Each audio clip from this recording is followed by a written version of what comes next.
Dalton, bonjour. Bonjour Claude Danican. Vous êtes le maire de la ville des Abîmes et candidat à un troisième mandat. Ce sera le dernier, quoi qu'il arrive. C'est ce que je pressens. Mais il faut mieux rester prudent. Il ne faut jurer de rien, me disait mon père. Je pressens que bon. En tout cas, il me faut un troisième mandat pour pouvoir parachever le travail commencé. Avant, éventuellement, de laisser le suffrage universel faire le reste.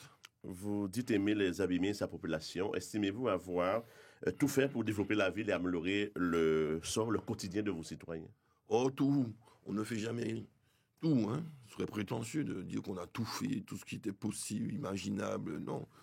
Surtout avec des moyens dont peut-être on ne dispose pas, qu'on voudrait disposer, non. On a beaucoup fait dans un contexte économique difficile, financier difficile, contraint, des diminutions relatives des aides de l'État et même des accompagnements régionaux.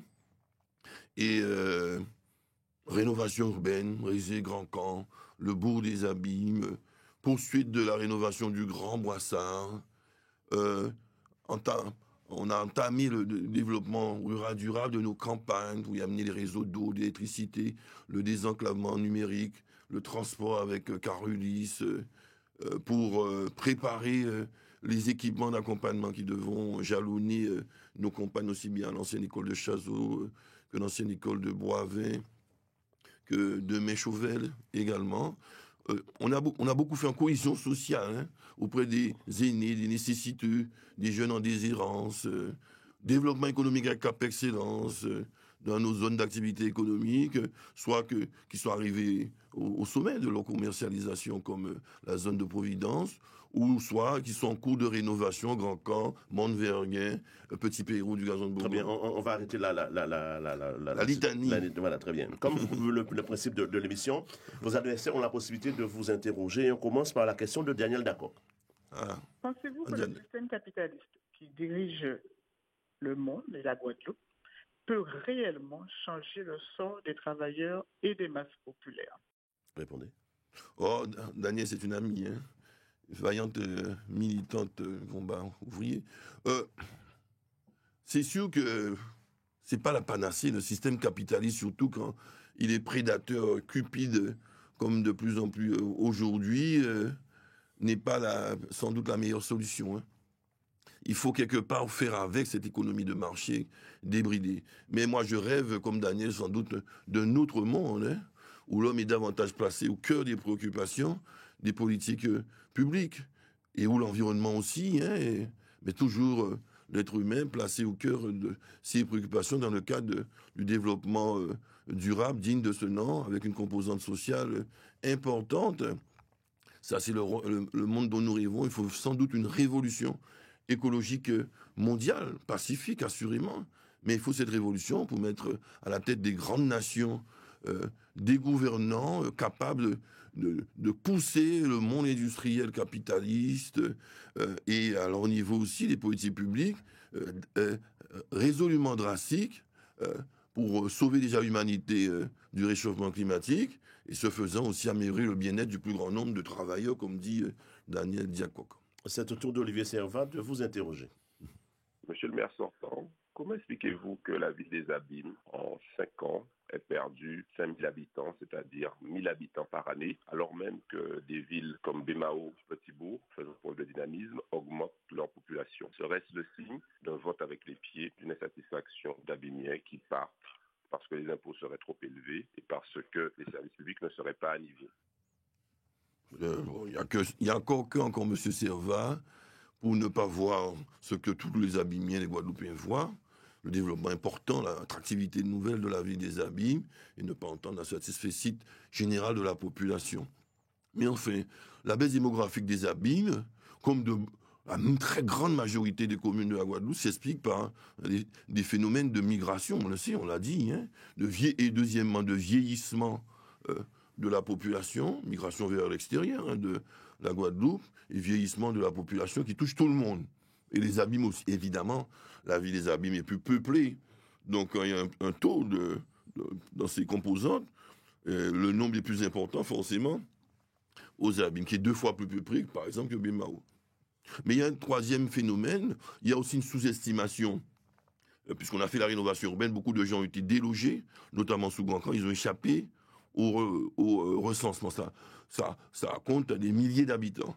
Et il y a la quatrième explication, conjoncturelle, c'est le fait qu'il y a un phénomène de vie, après l'attractivité de Pointe-à-Pitre, historiquement, avec le développement industriel, Pointe-à-Pitre c'est beaucoup perdu, se tasse actuellement avec sa rénovation urbaine, ok, on l'a vu, hein, et les Abîmes, c'est le même phénomène après un peu Pointe-à-Pitre, la rénovation urbaine a commencé 3 ans après, et nous allons subir sans doute un tassement, donc il y a une population qui se tasse quelque peu, et il y a un phénomène concentrique autour, puisqu'on n'a plus de disponibilité foncière aux Abîmes, il faut le dire.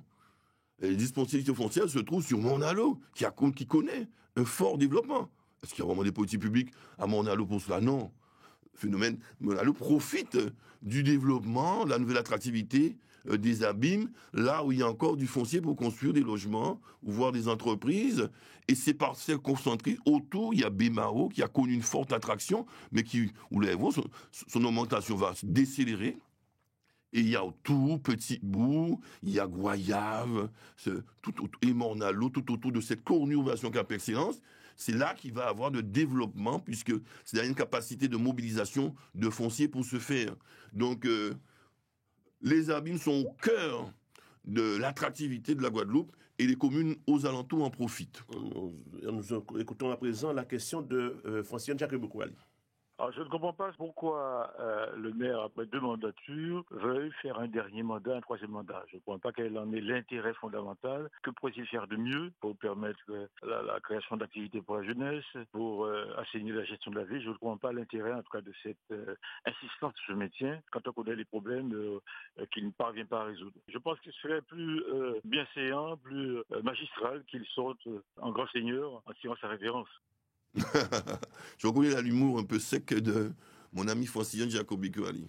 Autre 3 que je m'y mette, bon, sans doute ça aurait peut-être facilité la tâche pour devenir maire. Mais lui-même, il est au moins à sa 4e ou 5e candidature aux élections de maire. Je me demande pourquoi il insiste autant. Donc, pour faire ça, c'est un trait d'humour amical. Ok, non, je l'ai expliqué. Je suis pas ancien garde en Guadeloupe. Hein. Il y a des maires qui remplissent pour la 5e fois. Moi, je suis à la 3e fois. Monsieur Chalus et son équipe remplissent là pour la 4e fois. Chalus a bien expliqué que c'était sa liste, conduite par Polyfonte. Donc, pour lui faire ce reproche aussi, non. Raisonnablement, je pense qu'il y a une 3e mandature. On a entamé des gros dossiers. Rénovation urbaine, il faut attaquer Vieux-Bourg et Bois-Ripaud. Il y a la cohésion sociale qu'il faut encore renforcer. Il y a le Grand Boissard qu'il faut terminer, avec notamment la Fond. Il y a les grands chantiers du développement économique, finir la rénovation de Petit Pérou, du gazon de Bourgogne, Mont-Verguin, quand c'est fait, la ZAC de la Providence, ça fonctionne presque il y a encore du travail. Il y a encore du travail, je l'ai expliqué, je le redis. Bon, sortir en grand seigneur, etc. Non, bon, un jour viendra où je ne serai pas candidat forcément du suffrage universel et que d'autres prendront ma place, peut-être lui, bon, quoique il n'a pas la même génération que moi. Ça va peut-être être difficile. Rapidement, quelle est la situation actuelle de la ville? Situation quoi? La situation actuelle de la ville, quelle est la situation? Généralement? Oui. Monsieur Dany, quand vous êtes un observateur politique avisé, oui. Vous voyez bien que la commune se développe et que nous sommes presque jalousés. Oui. OK? Le compte administratif. Et que Cap Excellence se développe aussi au point que certains veuillent sa dissolution. Oui. Le compte administratif 2019 dit quoi? Ah bien, tout est OK. Nous sommes équilibrés. Dégageons une léger excédent raisonnable. Et Cap Excellence, idem. Et bon, là, donc la vie des Abîmes se porte bien financièrement. Notre capacité d'emprunt est maintenue, mais nous avons bien emprunté pour consolider nos investissements. Voilà, la vie des Abîmes se développe malgré des aides limitées de l'État et des aides réduites de la région. Nous développons. On a vu tout au long de la mandature, jusqu'à pas longtemps d'ailleurs, des transferts, des ralliements et des transferts d'un camp à l'autre. Vous vous réjouissez de belles pioches ou vous regrettez des départs? Les départs, on peut les regretter, on a déjà. Mais quand on voit le profil des départs et leur motivation, on a presque envie de leur dire merci. Parce que ça nous permet de faire un peu de place pour le renouvellement. Donc je les remercie de ces départs et je leur souhaite bon vent. Généralement, nous sommes 32 la majorité municipale, en comptant les départs et les arrivées, hein, puisque j'ai au moins 5 de l'ancienne liste de M. Servat, 5 conseillers municipaux qui ont été élus avec M. Servat, qui nous ont rejoints. Donc, historiquement. Donc, c'est quand même pas mal. Et bon, j'ai perdu 3 adjoints au maire de l'opposition. Et cela me pète chaud. Hein.